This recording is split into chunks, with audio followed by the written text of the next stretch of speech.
Hello viewers, આજે આપણે કાઠિયાવાડી ગુવાર ઢોકળીનું શાક બનાવીશું. તો તેના માટે મેં અહીં 250 ગ્રામ ગુવાર લીધેલો છે અને ગુવાર થોડો પતલો અને કૂણો એવો લેવો અને તેને મીડિયમ કટ કરી લીધેલો છે. ત્યારબાદ તેને ચોખ્ખા પાણીથી ધોઈ સાફ કરી લેશું. અને હું આજે ગુવાર ઢોકળીનું શાક કઢાઈમાં બનાવવાની છું. તો શાકનો વઘાર કરવા માટે મેં અહીં કઢાઈ લઈ લીધેલી છે. તેમાં 3 મોટી ચમચી તેલ મૂકી દઈશ. તેલ ગરમ થાય એટલે તેમાં રાઈ અને હિંગનો વઘાર કરવાનો છે. અને તમે ગુવારના શાકમાં રાઈ અને અજમાનો પણ વઘાર કરી શકો છો. હવે રાઈ તતડે એટલે હિંગ એડ કરી દઈશું અને હિંગ બ્રાઉન થાય એટલે તરત જ આપણે સમારેલો ગુવાર એડ કરી દઈશું.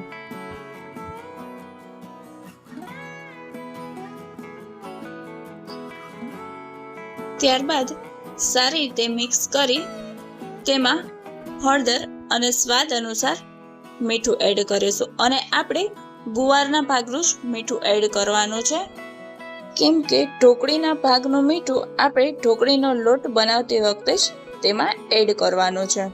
અને હળદર મીઠું એડ કર્યા બાદ ગુવારને 2 થી 3 મિનિટ માટે આમ જ સાતળવા રાખીશું.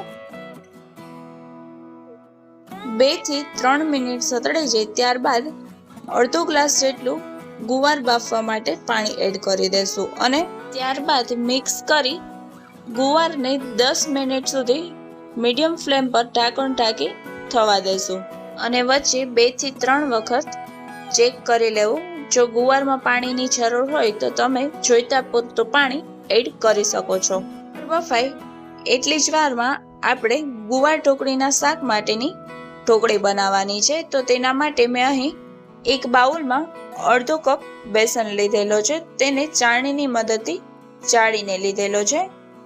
ઢોકળી બનાવવા માટેનો મસાલો તૈયાર કરવાનો છે. તો તેના માટે મેં અહીં અડધી ચમચી કશ્મીરી લાલ મરચું પાવડર, અડધી ચમચીથી પણ ઓછી હળદર, સ્વાદ અનુસાર મીઠું, ઢોકળી સોફ્ટ બને તે માટે બેકિંગ સોડા અને મોણ માટે અડધી ચમચી તેલ લીધેલું છે. ત્યારબાદ બધું જ સારી રીતે મિક્સ કરી લેશું. મિક્સ થઈ જાય એટલે તેમાં જોવે તે મુજબ પાણી એડ કરતું જવાનું છે. અને ઢોકળી બનાવતી વખતે એ વાતનું ખાસ ધ્યાન રાખવું કે પાણી જોવે તે મુજબ જ એડ કરતું જવું. અને તમે જોઈ શકો છો તેમ ઢોકળીનો લોટ રોટલીના લોટથી થોડો કઠણ રાખવાનો છે. આપણો ઢોકળીનો લોટ બંધાઈ ગયો છે. તો ઢોકળી બનાવવા માટે ઢોકળીના લોટમાંથી એક નાનો લુવો લઈ તેને ઢોકળીનો શેપ આપી દેવાનો છે. અને બહુ જાડી પણ નહીં અને બહુ પતલી પણ નહીં, તમે જોઈ શકો છો તે રીતની ઢોકળી વાળીને બધી જ તૈયાર કરી લેવાની છે. અડધા કપ બેસનમાંથી 20 થી 25 જેટલી ઢોકળી બનીને તૈયાર થશે. બધી જ ઢોકળી બનીને તૈયાર છે અને ગુવાર પણ ચડી ગયો છે. તો આપણે તેને ચમચાની મદદથી તોડીને ચેક કરી લઈએ. તમે જોઈ શકો છો કે ગુવાર ચડી ગયો છે. આપણે તૈયાર કરેલી ઢોકળી એડ કરી દઈશું. ઢોકળી એડ કરતી વખતે ઢોકળીને તમે જોઈ શકો છો તેમ છૂટી છૂટી એડ કરવાની છે, નહીંતર ઢોકળી એકબીજા સાથે ચીપકી જાય છે.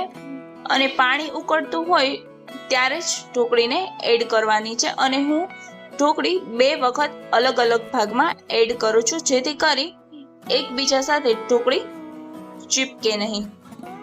એકવાર ઢોકળી એડ થઈ જાય એટલે મિક્સ કરી ત્યારબાદ જ બીજી ઢોકળી એડ કરવાની છે. અને ઢોકળી એડ કર્યા બાદ ઢાંકણ ઢાંકી મીડિયમ ફ્લેમ પર 5 થી 7 મિનિટ માટે ચડવા દેશું. ગુવાર બફાય ત્યારબાદ જ ઢોકળી એડ કરવી, નહીંતર ગુવાર કાચો રહી જાય છે અને ઢોકળી ચડી જાય છે. હવે તમે જોઈ શકો છો કે ચમચાની મદદથી ઢોકળી આસાનીથી તૂટી જાય છે. તો ગુવાર અને ઢોકળી બફાઈને તૈયાર છે. તો તેમાં આપણે બારીક સમારેલું ટમેટું એડ કરી દઈશું અને ત્યારબાદ 2 ચમચી કશ્મીરી લાલ મરચું પાવડર અને 1 ચમચી ધાણા જીરું પાવડર એડ કરીશું. ત્યારબાદ બધું જ સારી રીતે મિક્સ કરી 5 મિનિટ માટે તેલ છૂટું પડે ત્યાં સુધી ચડવા રાખીશું. અને તમને આ શાકમાં લસણ ભાવતું હોય તો તમે લસણ પણ એડ કરી શકો છો. હવે 5 મિનિટ બાદ તમે જોઈ શકો છો કે તેલ છૂટું પડી ગયું છે. આપણું ગુવાર ઢોકળીનું શાક તૈયાર છે. તેને એક સર્વિંગ બાઉલમાં કાઢી લેશું.